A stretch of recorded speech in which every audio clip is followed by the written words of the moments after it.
Greetings, one and all, once again, and as always, I hope you're well. I was in a shop over the road, and music shop. They had some second-hand mics, and I spotted one of these, biodynamic M400, or Sound Star Mark II. And I realised I hadn't used mine for a while, and it also occurred to me that it's kind of I've always thought of it as like their version of an SM58, but maybe an upgrade. It's supercardioid rather than cardioid. Of course, Shure have done the same. So maybe trying to get a bit of the market from this as maybe a jump up, as a lot of manufacturers probably have. Also occurred to me then that maybe the V7, when I first got this, I thought, again, maybe supercardioid, maybe they're just looking to see if they can take the market from people who want to move up a bit from this one, which is a USA model manufacturer. Quite old, probably 80s. So this, 80s, 82 I believe, and this 2016. So this 40 years old, and this 8 years old. Now, I've been a little bit disappointed sometimes of late because many a time I've found that older stuff seems to be better than new.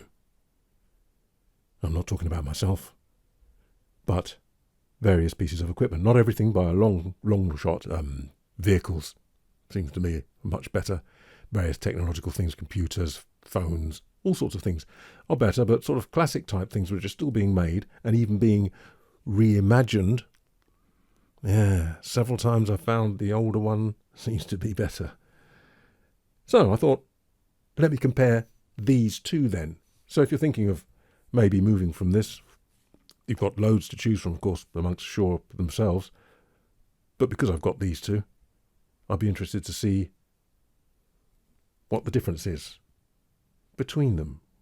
30 odd years of technological improvement, one would have thought, one would hope. Let me get rid of the SV33. You've heard that. Now you're hearing the SM58, which you're familiar with. You're hearing the SM58 compared to the 33. I'm not going to review it's not a review about the SM58, but just to give you an idea, if I move across to the biodynamic M400, this is the biodynamic M400, this is the biodynamic M400, back on the SM58, which I'm going to make a bit louder, back on the SM58, and then moving across to the V7, the SEV7. This is the SEV7. This is the SEV7. So I'm going to put the SM58 away and concentrate on these two. Let me tell you a little bit about it. I'll put it on screen anyway. Why I thought these are, they're fairly similar in some ways. This SEV7, £79. Sorry, I'm going to go on a 33, so I don't have to keep this near my mouth. The SEV7 is £79, supercardioid, 40 hertz to 19 kilohertz. It's good for dynamic for sure. Sensitivity is 2 millivolts /PA. Is that per amp? No, it can't be per amp. It wouldn't be an amp of current through there. Anyway, it's 2 millivolts. Neodymium magnet, aluminium voice coil. As I say, 2016 came out. This, the M400, is between £100 to £200 because it's second hand, depending on condition and, whatever. Supercardioid as well, 40 hertz to 16 kilohertz. This one, 40 hertz to 19 kilohertz. Whether anyone can hear that difference, don't know. Maybe we'll find out. I won't be able to. Sensitivity is the same, 2 millivolts. And it was released in 1982, so it's 42 years ago. So, similar in some ways, you might say. Let's just check the supercardioid bit, seeing as I've got a note to do that and I'll probably forget. This is the M400 going round to the side, the M400, M400, M400, very tight rejection there, M400, M400, a little bit of leakage at the back as you'd expect. M400 coming back on. This is the V7. V7 going round to the side, very tight rejection there. Going round to the back, a bit of leakage at the back as you'd expect, tight rejection. Possibly slightly tighter at the side it's not very scientific, that is it? But possibly slightly tighter at the side, but obviously both supercardioid. So, what I'm going to do, let me put the graphs on, see if you can glean anything from that. Okay, looking at the graphs, now they're fairly similar, it seems to me.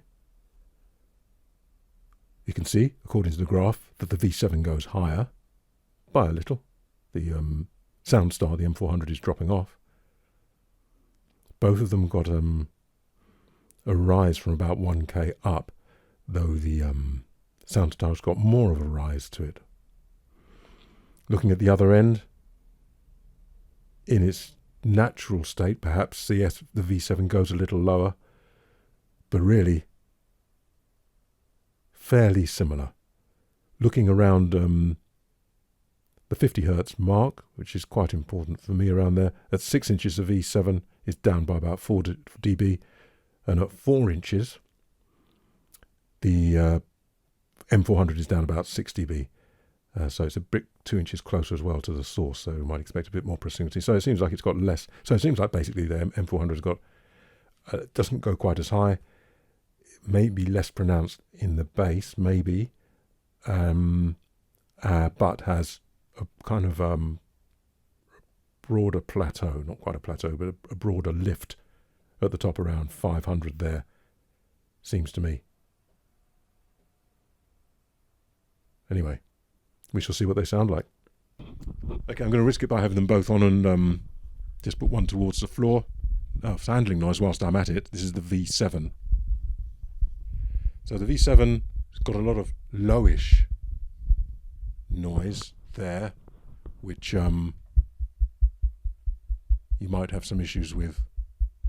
Stand-borne noise. You could probably cut it. Let's do that. That's cutting the 100 hertz. And now you've just got the higher noise, but then you can hear what it's done to my voice. Putting 100 hertz back in, cut the 80 hertz a bit. Reduces it somewhat, but then it's done to my voice, so I wouldn't want to take anything off. So a little bit of handling noise. The buyer.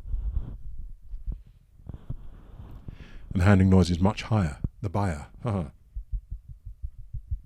So I don't think you get so much issue with stand-borne noise through the floor and so on, but if you're doing that, you're going to get some of that, and that's not going to be easy to cut because that's going to be right where your voice is.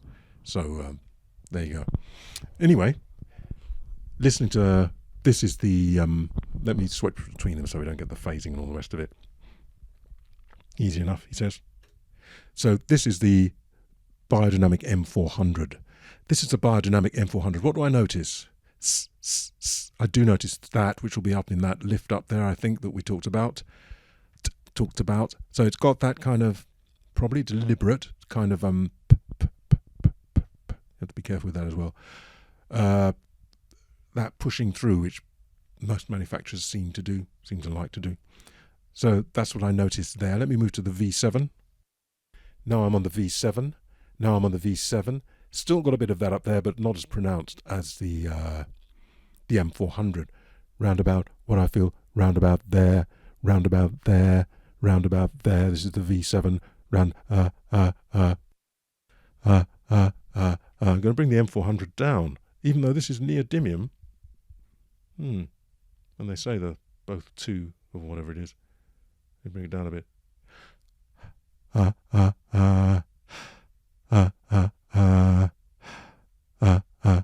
It's the biodynamic M400 moving to the V7.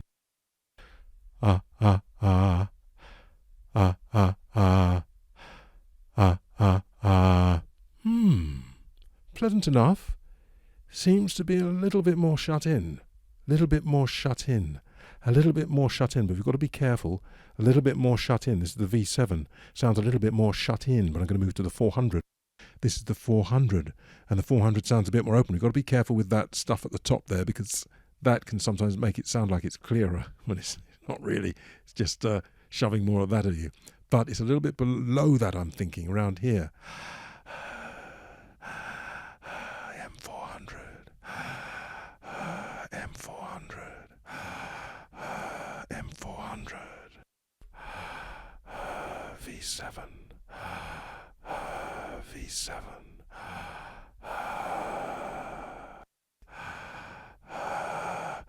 Just sounds a little bit airier, the M400, a little bit more space, a little bit more air there. That's what it sounds like to me. See, what do you think? What about the lower end? Now, expecting a bit more from the V7 than the M400 according to the graph, but it was only slight, so we'll see. Going a bit lower on the M400, going a bit lower. Going a bit lower on the M400, going a bit lower, gonna move over. This is not the M400. This is not the M400. Quite well managed, quite similar, it seems to me. Quite well managed, quite similar, it seems to me. Let me bring it closer. This is the V7. And this is the V7. Yeah. And this is the V7. And this is the V7. This is not the V7. And this is not the V7. So that on the M400, then I bring it closer there. To my mind, is more than I'd like. I don't like it really in any microphones. I think that's about it. It's a 400. That's the V7. V7's got a bit of that there. V7's got a bit of that there. The 400 has got a bit of that as well, but it seems sort of a bit cleaner somehow down there. Cleaner somehow, but I do find that I'm hearing all the time. This is the V7. This is the V7. Sounds a little bit finer. That V7. Maybe it's that top bit, but I wouldn't expect myself to be able to hear that. Anyway, that's it. I might do some pictures from above, just for the fun of it. But that's the end of the review, or the comparison, I should say. See you next time.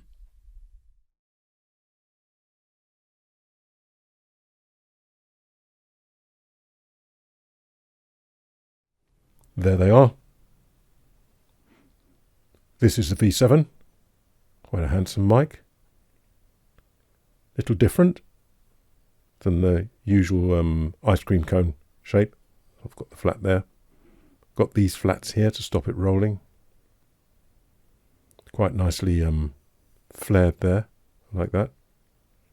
I even like the logo. And that. Gold-plated pins. Everything nicely done. I wonder about gold-plated pins sometimes, because of course if you keep removing the plug, it's going to wear the gold off. So it won't last very long, I don't think. But anyway, this, as you've probably seen, say if you're looking back on other videos or other people's, whatever. Got a wedge of foam in there, which is starting to come out a little bit because I've caught it on the edge there. So some foam in there. These, they give you a red one as well. Different colours. You can see through it. And then some more foam on there. And of course you've seen this before. Very lossy. But of course that probably contributes to when you're doing that thing that you heard with the low handling noise. And that's because that's going to tend to wobble like that. So, I don't know. I'm no expert at such things. I'm going to be careful with that not to get it hooked up. Yeah, all very nice. The Biodynamic Sound Star. Still quite tough, this. Not sure if it's filigree. On the M58, it's done by hand. But something about this looks different. With flats on it. It doesn't look like it's the wire, the same thing. It's similar, but anyway. Can take the top off. Got 3 screws there. If I remember inside, you can see through. You won't be able to hear, but it certainly can see through it. There's another kind of mesh underneath, and then another fabric mesh on top of the diaphragm. I have taken the top off one of these before. It looks a little bit, what shall I say? ABBA, perhaps. Not exactly rock and roll. Pins aren't plated. Or not gold plated anyway. But nonetheless, very nice. Yes. So there you go.